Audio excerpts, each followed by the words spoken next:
Good morning. Welcome to Easter Sunday at Unity of Kanawha Valley. We will begin our service with the ringing of the bell and the lighting of the Christ candle.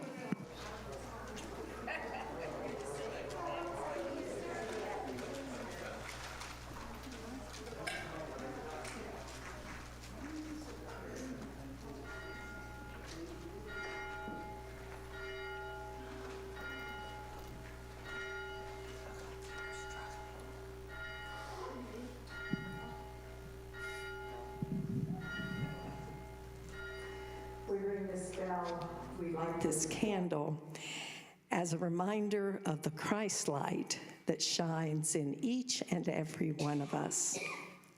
You will find the opening statement on the inside of the bulletin.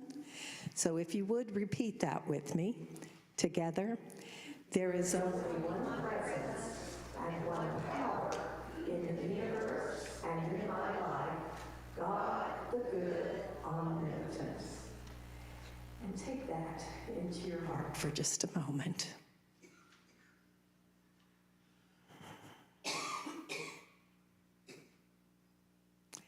And then repeat it with me once more.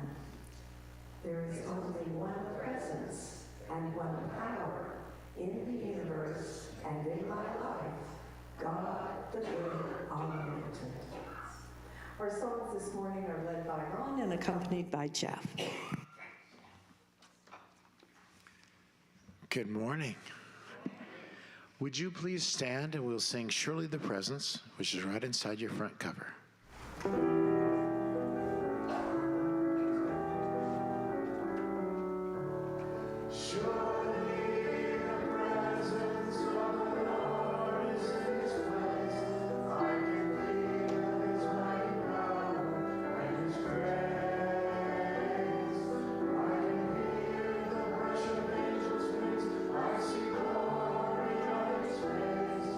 Surely the presence of our God.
We also welcome the people on Zoom.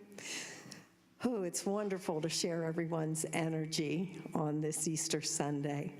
Sky, do we have any first-time visitors? Oh, you'll need to ask. Do we have any first-time visitors today? Okay, everybody's family. We have folks who haven't been here for a while, and it's great to see the little Zimmer. So for announcements, we are collecting luggage and backpacks for the Davis Children's Center. If you will drop those items off here at UKV, Dewey Lester will make sure they get to the children at the shelter. The Sojourner Shelter is requesting deodorant, shampoo, and other toiletries for the month of April.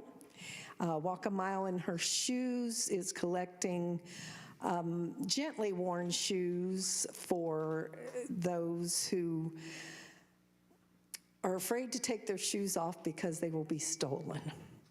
So whatever you have that you can give that will help people in this recovery, we have a bin downstairs, and those are picked up weekly.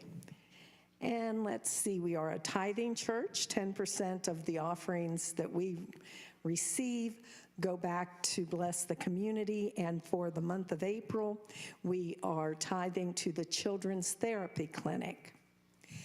Now, Danny and Rich do a wonderful, wonderful job with our audio visual. They make it possible for people to join us on Zoom, but they are needing an apprentice. If anyone would like to learn how to do this, that will sure help us out when Danny goes on vacation. Rich is in North Carolina, but that would be a wonderful skill to learn, and I'm sure they're both excellent teachers. There will be a board meeting on Tuesday at 5:30 in the activity room. And Sky, do you have a book for Thursday's book study, or? We're doing the theme right now, and the theme is integrity. Okay. We're working up to a book called The Way of Integrity. Okay. So Thursday at 7, if you come to the UKV Zoom room, they will be discussing integrity. And let's see, Barbie's group is another week away, so I guess that's all the announcements we have for today. I shall turn it over to Sky.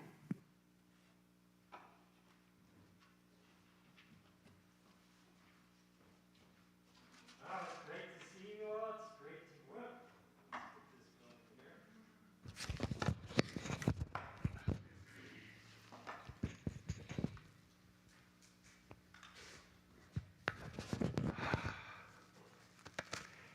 It's great to see you all. Great to see you. It's great to be here. It's great to see you if you're on Zoom. I just want to say hi to our Zoomers here. So good to see you all. Thank you for being with us. And thank you out there for being with us. It's great to have everyone here. We're getting back to our usual numbers here live, and it's wonderful to see that. Good morning, welcome, shalom, namaste, and aloha. The light in me greets the light in you. My name is Sky Kirshner. I want to welcome you to Unity of Kanawha Valley live and online.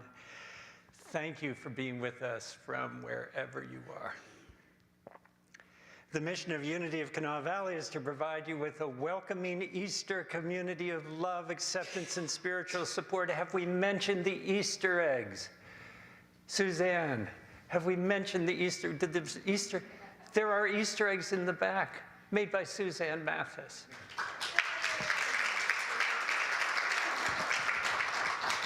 People are applauding because they know what that means. They're on the table back there. How many, do we have enough for everyone to have one, or first come, first serve, or? I brought 3 dozen. I wasn't sure. 3 dozen will be enough, and they are gorgeous. So thank you so much. No, stay here. I want to welcome you. We are glad that you're with us from wherever you are. Here at Unity, we celebrate our being alive together. Each of us is a living, breathing human being, except for Chiquita. Chiquita thinks she's a living, breathing human being. We are all, however, at the same time worthy of respect, and we affirm our diversity, that each of us is on our own unique journey. It's my hope that you'll know that you're welcome while you're here just as you are, that you feel free to be yourself, and that you are invited to explore some ideas that might be useful in your life. Take what works for you, leave the rest, no worries. Today, happy Easter, life goes on. If you want to know more about Unity, check us out online. If you've been attending and you'd like to consider becoming a friend of Unity or a full member, please let me know. And finally, if you need help, please let Pam or I know, or any one of our board members. Prayer is an essential part of what we're about here today, so let's do that right now. Would you close your eyes if you feel comfortable? And let a smile come to your face.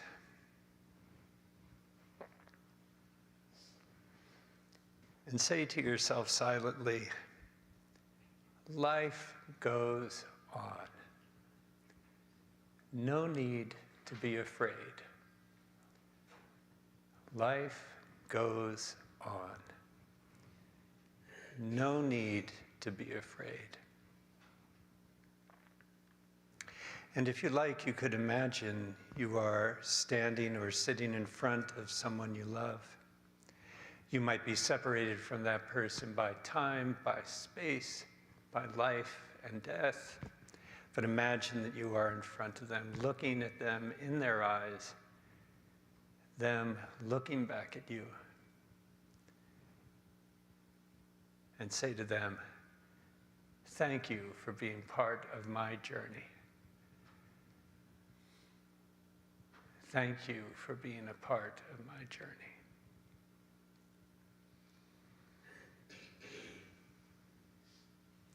And if you would, give yourself a nice big stretch and a nice big yawn. Turn to somebody near you and say to them, thank you for being in my life. Thank you for being in my life.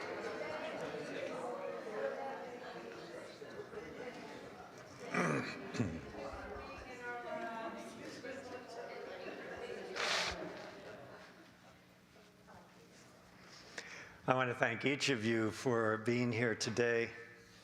Your being here today is part of the world that we're creating together.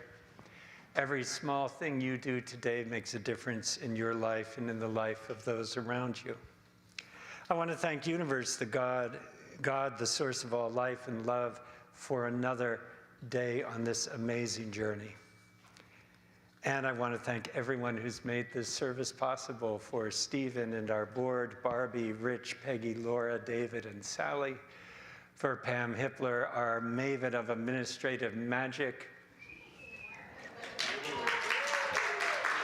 for Jeff Hott and Ron Soul, our unmasked marauders of musical mayhem, for Janet, our worship leader today, for Ernie Kessel and our Zoom hosts on Zoom, thank you for that. For Rich and Danny, our Zoom meisters, if you have not seen Zoom, for those of you who are live, if you have not seen, it is a production. Camera angles, zooms in and out, messages, it's just really an amazing thing. So Danny and Rich, thank you so much. For our amazing prayer chaplains who call every member every month, Sharon, Janet, Marianne, Laura, and Alexa, and do we have? And Sally? And Beth. Sally and Beth. So Sally, thank you for that. For Sally Snyder, our kids' Sunday school leader today, and our daily word reader, who is Sally, right there. Hooray!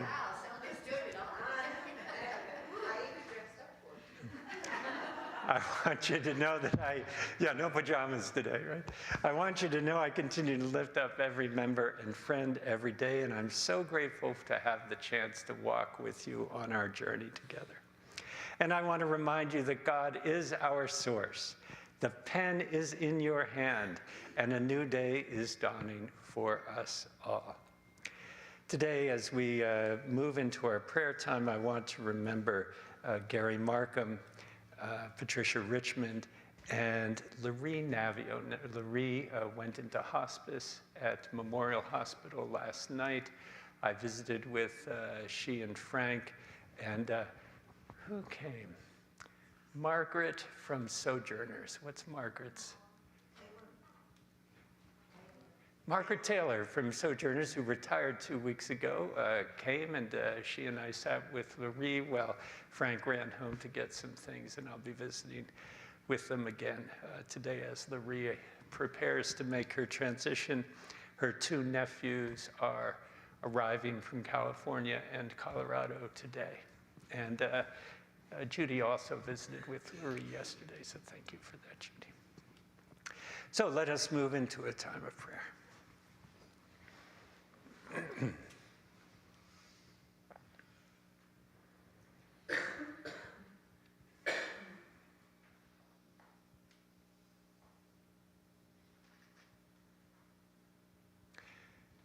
So we might begin by noticing this present moment,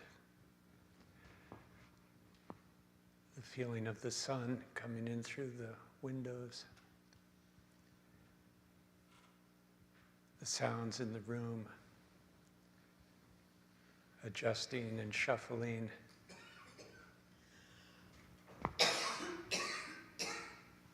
helping our bodies to be more comfortable.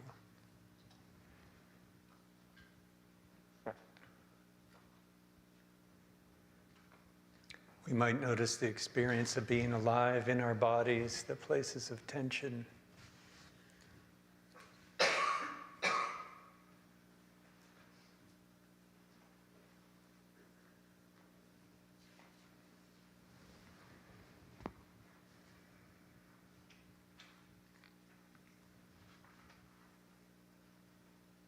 We might notice the experience of our bodies being supported by the floor,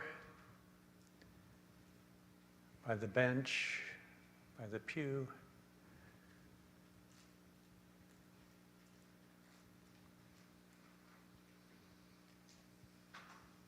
The sense of stability, the sense of foundation underneath us, the sense of perfect support.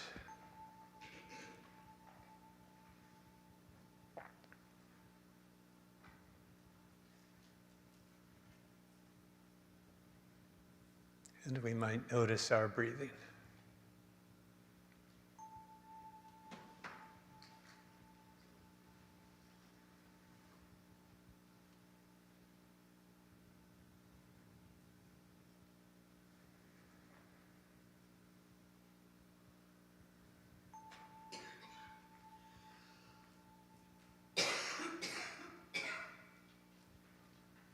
Breathing in, breathing out.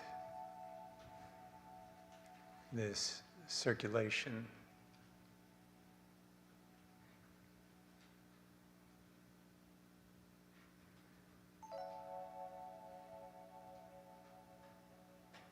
The breath in, holding it for a moment, letting the exchange within our lungs happen without our even noticing. The breathing out and the resting. This entire circulation, this exchange, this giving and receiving, becoming a metaphor and a symbol for all of life. All of life is giving and receiving. Taking in, holding on, letting go, and resting.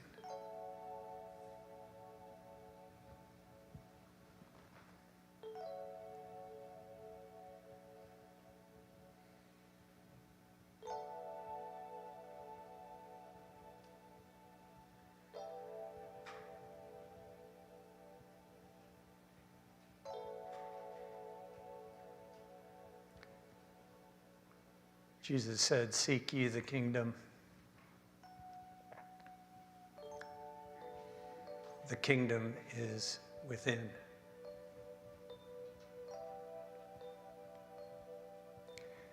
And so we wander through this spaciousness within us,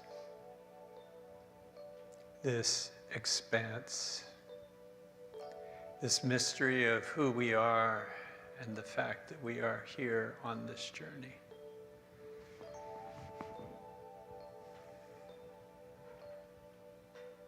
And we notice the qualities of this expansive place within us. The qualities of abundance and sufficiency, of having enough and of being enough.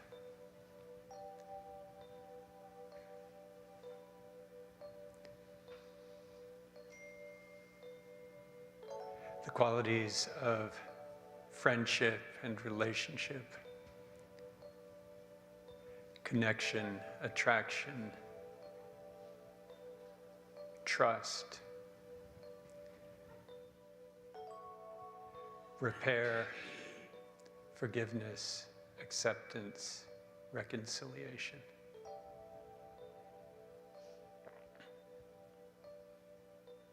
The qualities of healing, the qualities of acceptance, the qualities of letting the body inform us as to its needs, and our willingness to accept the limitations that have been built into our systems.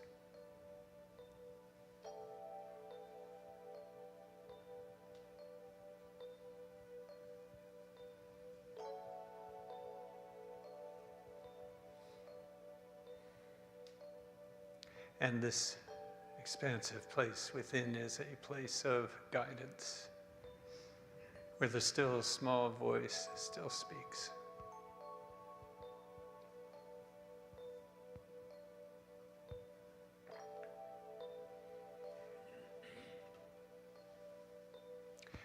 And it's from this place that we reach out to anyone, anywhere, in any need or trouble. Those living in fear. Those living in pain. Those who are struggling with the next breath. Those who are fleeing violence and oppression. Those who are waiting for Justin.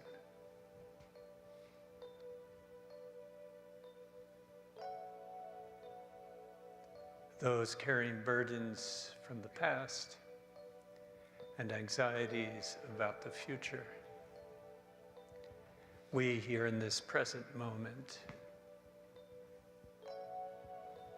reach out to you.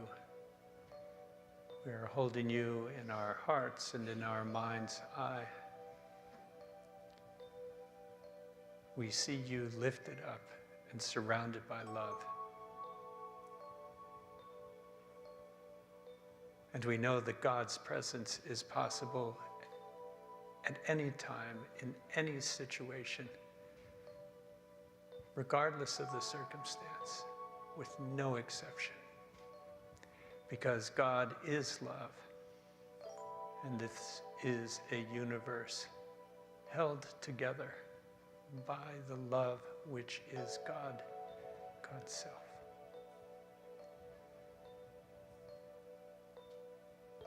And for this, we are grateful.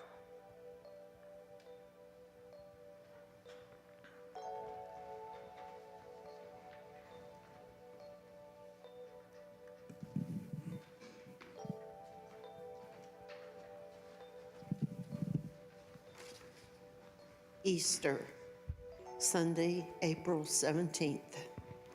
Through Christ, I rise again. On this glorious Easter Sunday, the sun rises on the new day. I am glorious, too, called to life and shining with joy because Christ is risen in me. Just as the stone was rolled away to be revealed an empty tomb where Jesus' crucified body had been, I roll away the stones of all that has kept me entombed and leave my crucifixion experiences behind.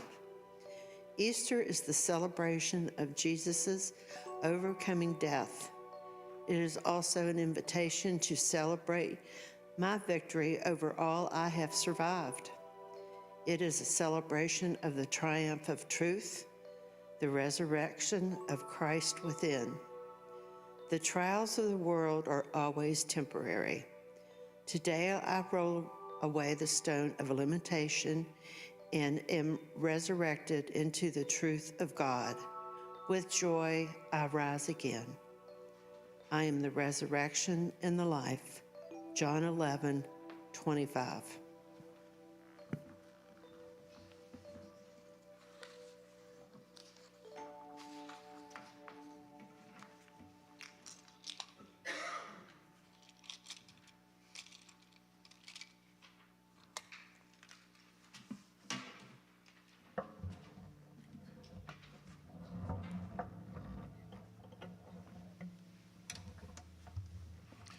This is a song written by Michael Martin Murphey, which I've loved for years.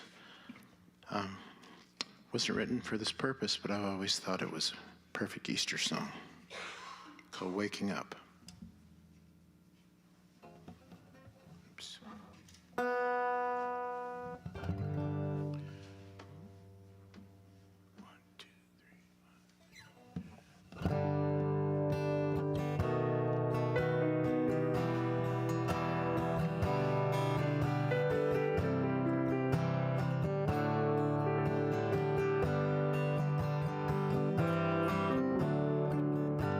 Is that the morning light I see shining in on me? I must be waking up. It's been so long since I've seen daybreak. I must be awake again. I don't want to sleep through my whole life. I don't want to lose my soul in the night. I just want to sing to the morning light. I must be waking up.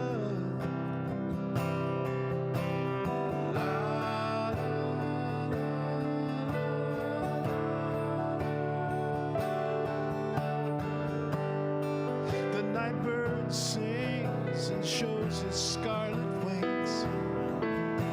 He's waking up. Hear him waking up. And every day he's got a brand new prayer to say. When he's waking up the day, he don't want to sleep through his whole life. He don't want to lose his soul in the night. He just wants to sing to the morning light. Oh, he's waking up.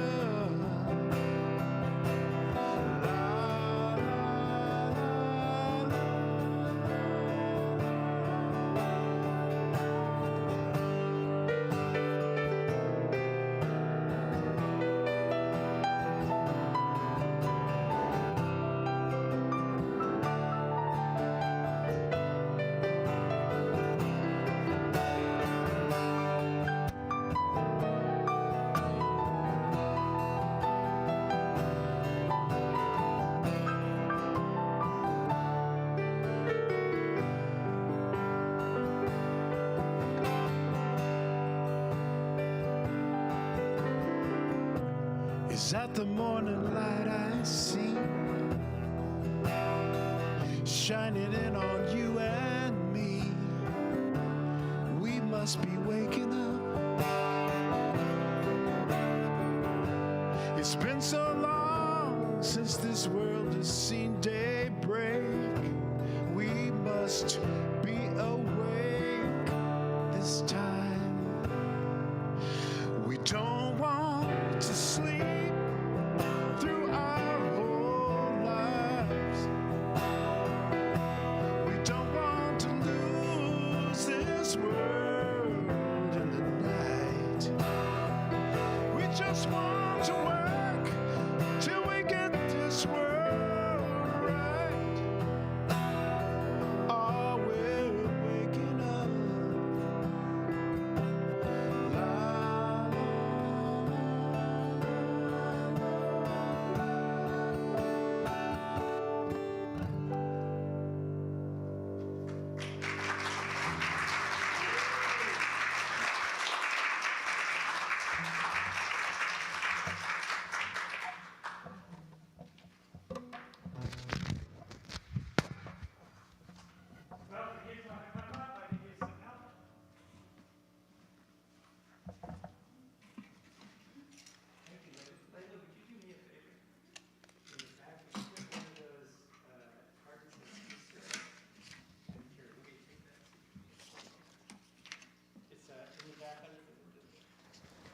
Hey, Reed. How you doing? Good. Wasn't that an amazing song? Ron, I was in suspense wondering, is he going to hit that last high note? And you did. it was implied. It was in my memory. My memory filled it in. It was, yeah. Oh, have a seat, dear Reed. It's great to see you. Reed, how are you doing? Good. Good. What grade are you in? Third. Third grade. And you're doing soccer now, is that right? Are you enjoying that? Fantastic. Layla, thank you so much. Come on over here next to me. Eggs. And Layla, do you want to say your name? My name is Layla. Yes, it is. And what grade are you in? Third. Third. You're both in third grade. Stand up, both of you. Let's hear it for our third graders. What? It's 1 out of 5,000. Yes, that's right. That's how rare it is. 1 out of 5,000. 1 in 5,000. Third graders are 1 in 5,000. That's what Rita's saying. 2 people in 5. So 2 out of 5,000. If two random people are near each other and they're both in third grade, it's like 1 in 5,000. Excellent. The synchronous. 2 random groups. Fantastic. Okay, we'll work that out in third Sunday schools. So yeah, great. Have a seat again. Okay. So who's that guy up there? Jesus. How's he looking today? Happy. He's looking happy today. That's Jesus back there. How's he looking back there? He's looking happy. No, that's the day before he dies. It's a pretty sad day for him. He's probably worried. He's praying. He's asking God for help. And then he has this terrible death on Friday. That's why we call it Good Friday, meaning Holy Friday. And then 2 days later, we've got Easter, which is Jesus being happy again because he has discovered that he's not dead anymore. He's come back, and we call that resurrection. And so Jesus discovered something that's true for all of us, that even after this life is over, we keep going in some way, in some spiritual way. We keep going, and that's why he's looking happy up there. Now, any questions about that? Good. I got a bunch of questions about it, but the questions are good too. Now, these are beautiful Easter eggs. Do either of you have a favorite of these Easter eggs? Point to one that you really like. And these are hollow. You blew them out like in the old days, and they are absolutely gorgeous. Is there one that you like particularly, Layla? That one there? And is there anything particular you like about it? I just like the color green. You like the color? Looks like it's painted on there. How about for you, Reed? I don't have a favorite. I don't think I have a favorite. Are these painted? Oh my gosh. That's incredible. Well, here's a question for you. Why does the Easter Bunny hide eggs at Easter? I think they represent life. It's a symbol of life, absolutely, yes. Any other ideas why Easter eggs get hidden in? Here's my idea. Because after Jesus is resurrected, he keeps showing up. And like you never know where he's going to show up. He's kind of like an Easter egg. He's like people will be doing something, all of a sudden he walks through the walls and he says, "Hey, how's it going?" And they say, "What?" There's an invention that allows everyone to walk through walls. What's that? Doors. Oh yeah, doors. But he's walking through the door. The door's closed and he's walking right through it. And he's like, he keeps showing up. Maybe the door has another door in it. Oh, Reed. The door has another door in it. Okay, yes, it does have another door in it. And Jesus has figured out how to use that door. And no one else has figured out how to use that door. So here's the thing. All through the story of what happens after Jesus dies, he keeps showing up.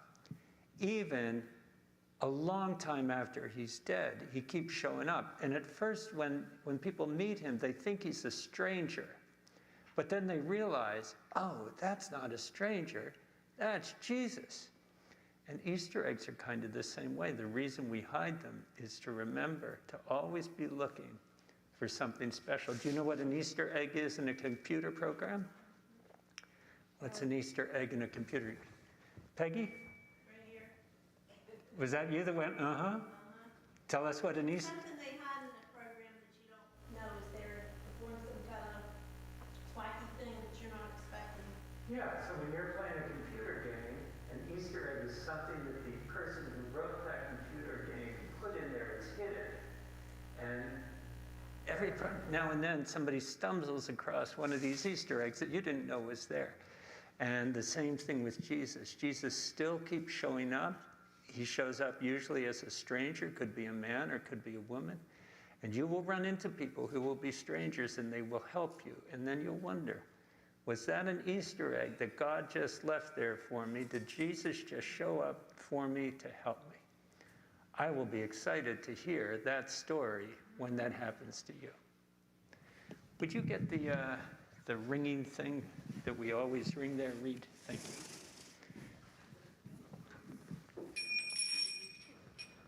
Thank you so much. All right, so, whoa, that was early. So let's take a nice... Ringing itself. It's ringing itself. Let's take a nice deep breath. And we'll close our eyes and we'll just give thanks for being alive together. I'm so glad to see you guys, and I love you guys, and I'm so glad you're here today.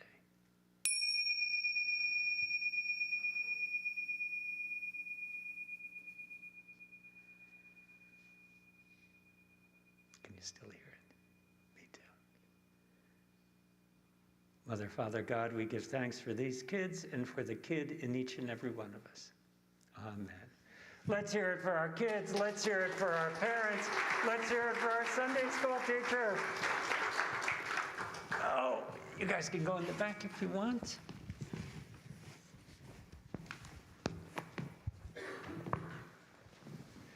And I'll tell you what, I'll leave this box of eggs up here. Beautiful. Oh.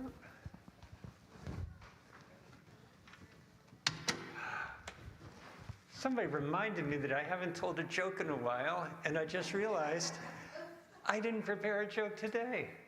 Ron, any help?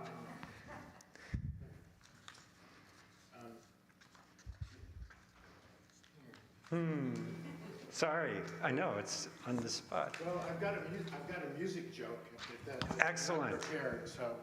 So as you know, if you're a musician, there are several people who play different instruments that take a lot of abuse. The worst one is a banjo player, but bagpipe players get this a lot too, and accordion. And the accordion, okay. For instance, you know, the definition of a gentleman is someone who knows how to play the bagpipes but doesn't. But on Mountain Stage, a couple of weeks ago, we got to play with this amazing Italian guitar player named Beppe Gambetta. And he played in all these open tunings, which means he had to retune his guitar in between each song. So he said, after the first song, he said, and I'm going to do it in my really very bad Italian accent. He says, I have been assured that this part of the program will not be on the radio. So I will take this opportunity to be silly. What is the similarity between a banjo and a hand grenade? In both instances, by the time you hear the sound, it's too late.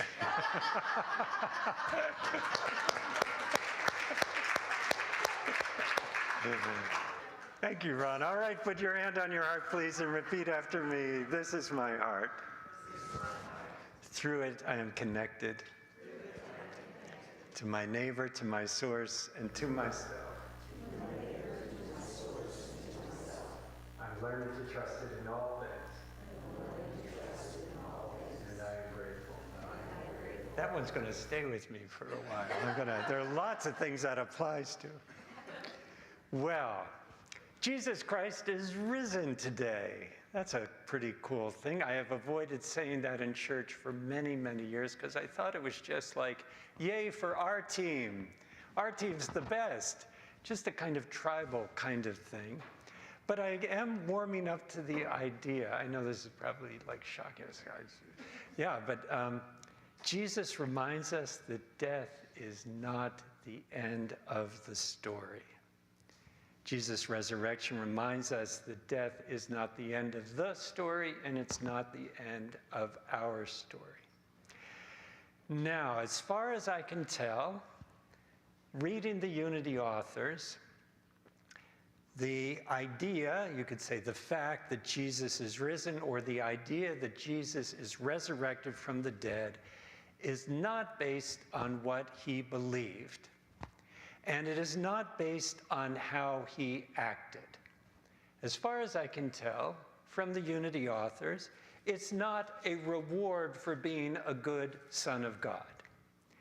Jesus being resurrected or risen into new life, his afterlife, is built into his DNA. In fact, it's built into all of our DNA. It's a part of who we are. The fact that Jesus is reborn into a new life is, as Eric Butterworth says and Charles Fillmore say, Jesus is not the great exception. Jesus is the great example. Jesus moving into a new realm of life is something that you and I will do as well. It's not based on how we act. It's not based on what we believe.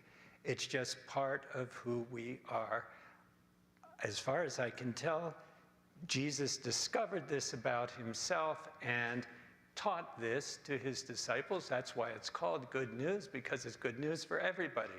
Everybody gets to move on through the secret door, as Reed says, into whatever the next thing is. Now, there are two things that it seems to me, at least two things that are unique about Jesus and his afterlife that's different from how our afterlife will probably be. First is, his body's missing. Right? In his afterlife, when he's resurrected, his body is gone. We go into the garden tomb, the empty tomb. The tomb's empty. The angel's there. The angel says, "Don't be afraid. He's not here." And I don't think that's going to happen to me. I'm probably going to be cremated, but if I was buried, I don't think my body's going to be gone as I move into a new life. The other thing that's kind of strange about this thing about where did his body go is that when he shows up, even that morning, the first people that see him in all the Gospels are the women. And when he shows up, nobody recognizes him, right? Mary sees this man out. She goes into the tomb's empty, she comes out, and there's a man there. She thinks it's the gardener. She has a conversation with him, and it's not until the middle of the conversation that she realizes it's Jesus, right? On the road to Emmaus. This is where Abide With Me, the song Abide With Me comes. The two disciples are walking on the road to Emmaus. There's a stranger. They said, "You want to walk with us?" They walk together, and it's in that conversation that they realize, oh, this is Jesus. The disciples are fishing. They're not catching any fish. There's a stranger on the shore. He says, "How's it going? Any luck?" They say, "No, we're not having any luck." He says, "Try throwing your nets over here." It's like a typical stranger, right? Know-it-all kind of guy. Look, we're the fishermen. You guys are on the shore. You're telling the guy on the shore, saying, "Try it over here." They try over there. The net comes up full, so much that the boat is ready to capsize because there's so many fish. The other thing that's interesting is that even though he is not recognized in his body, even though he can walk through doors like when with Thomas, doubting Thomas, who, wasn't sure until he could put his hand in Jesus' side, he can eat, right? And he shares a number of meals with the disciples. So even though his body isn't recognized, it's somehow different, it still is substantial enough to eat. A second thing that's, I think, unique about Jesus and his afterlife, not completely unique, but unique enough that he's like in that, realm of avatars, is that Jesus seems to be able to navigate between these different realms pretty freely. Right, he can go from this spirit, walk through walls into the room, walk out of walls. He's I don't know, but this is the story, right? So he's navigating between these realms in a way that I don't expect that I'm going to be able to navigate between these realms. Maybe a ghost. But ghosts, usually are seen as not navigating too well, like they're stuck, between realms, they're stuck in their transition or something. But Jesus seems to be, I'm reminded of the Wright brothers. The Wright brothers, we say, the Americans say, that they invented flying. Maybe they were the first ones to fly. There's some dispute about that, but the Wright brothers were definitely the first ones who were able to navigate while they were flying. Their goal wasn't just to get their little airplane up in the air. Their goal was to be able to do a circle and bring it right back to where they started. That was a big deal. And to do that, they had to invent ailerons and these different things that would they were trying to figure out how do birds turn. They were able to fly with gliders, but how do you get the thing to turn? And so I think of Jesus as sort of like one of the Wright brothers. He's figured out how to navigate this thing.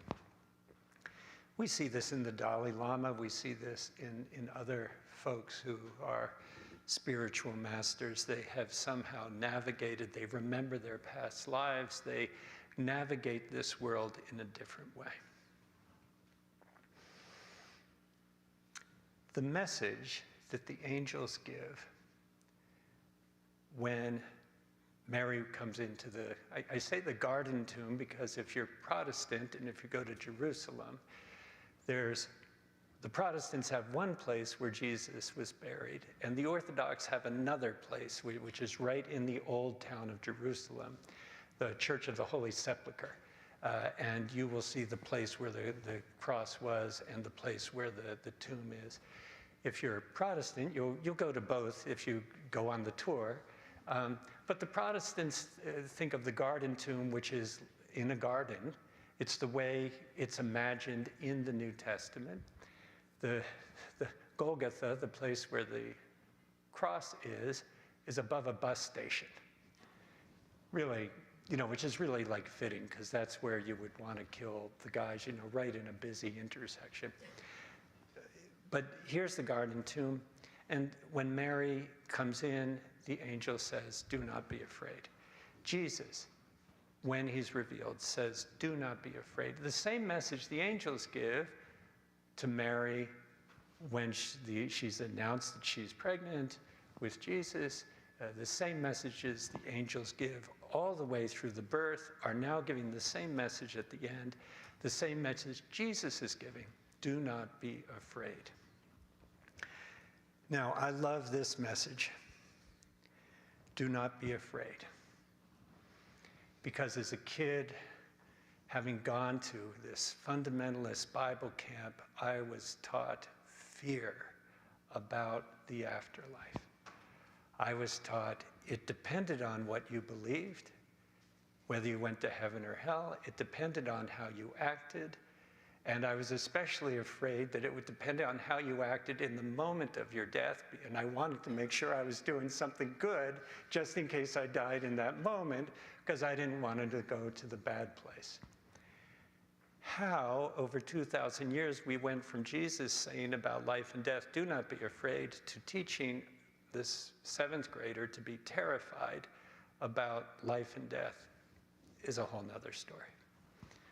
But we all know that story, and some of us, I know in this room, besides me, have lived it. I was deeply troubled about what happened to people who died before Jesus was alive. Because if Jesus was the one who overcame death, and now believing in Jesus lets you go to heaven, what happened to all those other people? And I went to my teachers, and I went to my counselors, and I went to my ministers, and no one gave me a very good answer. Well, they were out of luck, apparently, was the deal. Which is why that just didn't make sense. I was also deeply troubled because my mother was divorced. My father and mother divorced. My mother had remarried. There were all these rules about, like, how does that work and who are you married to? And I was really confused about all that and thought this was just really scary. And so Jesus gives this message about the afterlife, about his resurrection, and about what happens. Do not be afraid. Now, I know if somebody's afraid, telling them, don't be afraid, is like not going to work, right? Have you ever been afraid and somebody said, oh, don't be afraid, right? Yeah, thanks a lot. Much better to say, I understand that you're afraid, and it's going to be okay. You can be afraid, and it's going to be okay. And everybody's going to be okay. Everybody is going to be okay. Jesus, when he is meeting with folks in his resurrected form, you might notice in the stories, there isn't a lot of detail about where he was and what it's like. Have you noticed that? It's like nobody says, hey, what was death like? It doesn't seem to be important. The important elements of every one of the stories of Jesus reappearing to the disciples and then to the 500 and to all these different groups isn't the metaphysics of what happens. The important part of the message is be not afraid. It's going to be okay. Everybody's going to be okay. His teachings all have to do with this world. His teachings have to do with kindness and caring for each other and for love of our planet and our sisters and our brothers.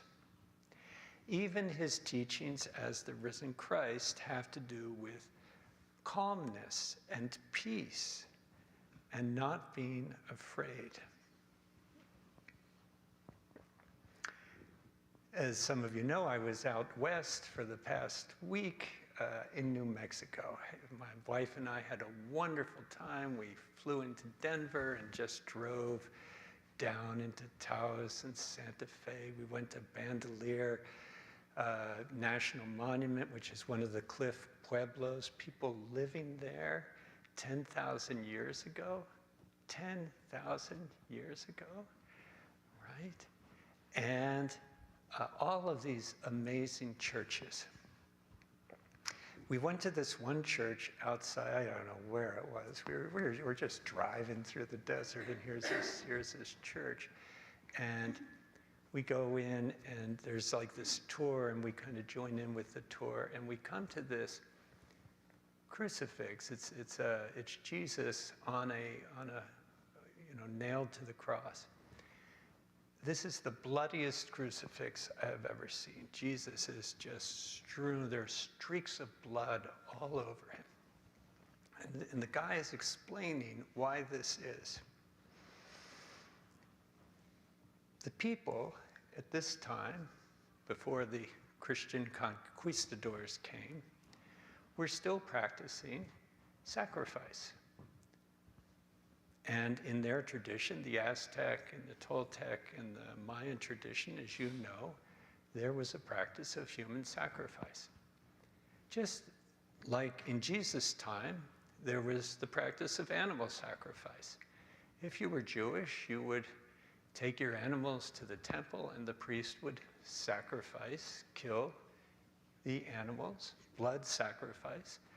I don't really get blood sacrifice. I don't kind of understand that, but it is a worldwide phenomenon of the earliest religious traditions of human beings. And so as the tour guide was explaining this, why this crucifix of Jesus is streaked with blood all over, he said, in the attempts to bring Christianity to these native peoples here, the native peoples of the United States who were practicing human sacrifice, the idea that Jesus was the last sacrifice that you would need was a pretty attractive idea, right? You don't need to do those other sacrifices anymore because you got this guy who was sufficient for everybody. Now, this isn't unity kind of theology, this sufficiency idea. Many of us grew up with the idea that Jesus had to die as a sacrifice for our sins. That's not a unity idea either, but it was just really interesting to me that here was a way of saying, you don't have to do these human sacrifices anymore because this is the last one. And I was really kind of intrigued by that. Sorry, there was just a little tangent there, just a little off-road. But many of us grew up with the idea that Jesus died so that you don't have to. And I think I've usually avoided that idea, but this week I was reminded, oh, there are people who that's an important message to, that Jesus died so you don't have to offer your kids up or your livestock up as a sacrifice. More important part of the story, Georgia O'Keeffe. Ghost Ranch. This is way out in New Mexico. This is the place where she lived and she painted. And Maria and I went on the Georgia O'Keeffe landscape tour. This was awesome. You get in the bus and they take you to the places where she painted these amazing landscapes. And the tour guide brings the painting that she painted, and the tour guide is standing right in front of the mesa or the hill or whatever that she painted. And here is this, it was just awesome. And so we're going on this tour, and every now and then we get out, and here's this, and she shows the painting, and she talks about it, and the light, and all this. It was really awesome. So at one point, the bus stops, and we all get out, and we're standing in front of this dead juniper tree. Juniper trees are from the cedar family. They sort of look like driftwood. If you took a big driftwood log and you planted it in the ground, you'd say that's a juniper tree, I mean, they're just like dead. So we're standing in front of this dead juniper tree, and this beautiful, and then she pulls out the painting, and the painting is of this juniper tree, this dead juniper tree. And in the painting, it's just as dead looking. This juniper tree was painted in 1920. And now 102 years, it's the exact same juniper tree, dead, planted there in the ground. And guess what? It ain't dead. It's not dead, right? We were walking past Ron's from New Mexico, right? You would have thought there's no way that thing is alive. But it's still alive. And we went up to it, and you could see these little pieces of green still working. And I just thought, that just blew me away. Here's this 100-year-old piece of something, and I would have sworn that it was dead and gone, but do not be afraid. There was new life still within it. I don't have much further to go with that other than to say, I'm so glad to be here with you. I'm so glad for the teachings of Jesus that teach us that no matter what's going on in our lives, no matter what pain or what suffering or what joy or happiness we have, this is an impermanent life that we're in transition. This is a stepping stone, and whatever happens next, I'm sure that the words, "Do not be afraid," will apply. Thank you for letting me be here and for letting me bring this message. And who is Laura?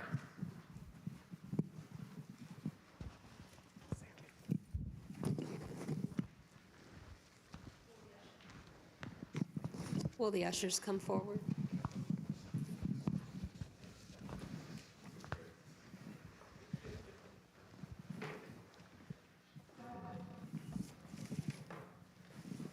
And will you read with me the offering blessing from your bulletin?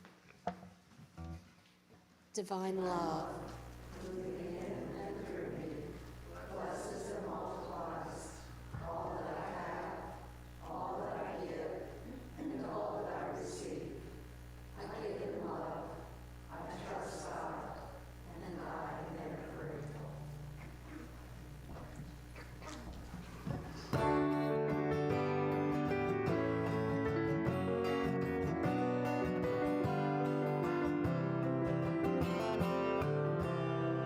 Morning has broken like the first morning. Blackbird has spoken like the first bird. Praise for the singing, praise for the morning, praise for the springing fresh from the word.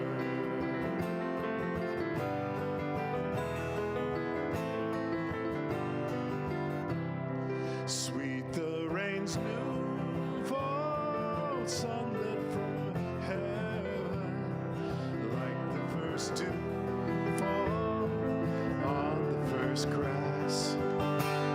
Praise for the sweetness of the wet garden, sprung in completeness where his feet pass.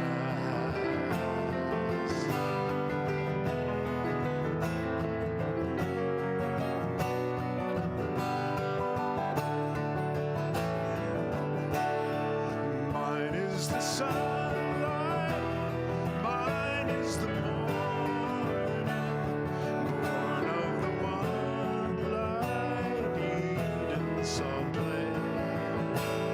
Praise with elation, praise every morning, God's recreation of the new day.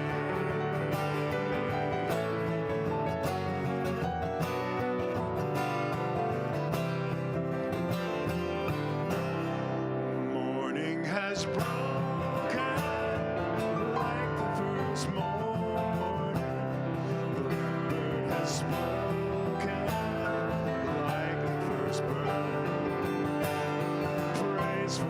sea. Praise for the morning, praise for the spring, fresh from the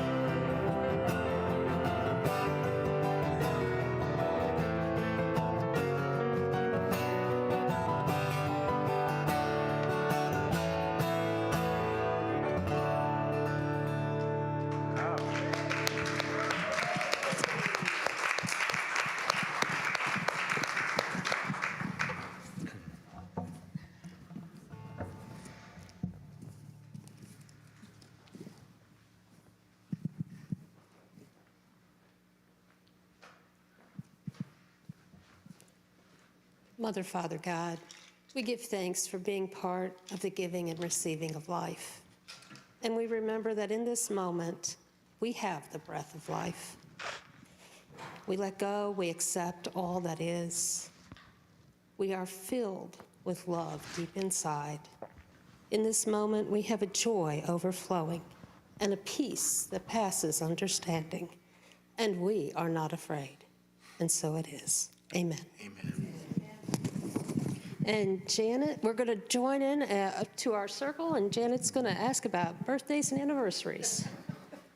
Do we have any birthdays, anniversaries, anything to celebrate coming up?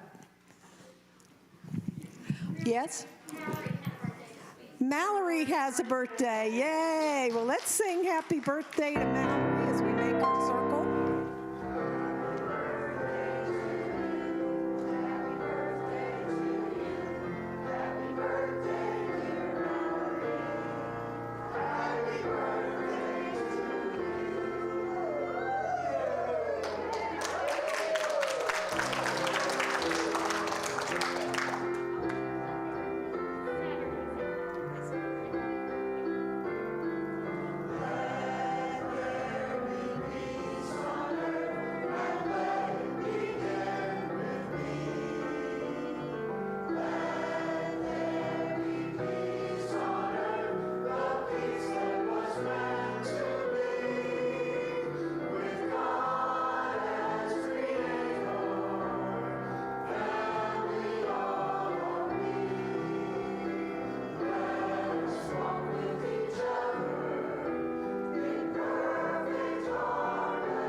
The light of God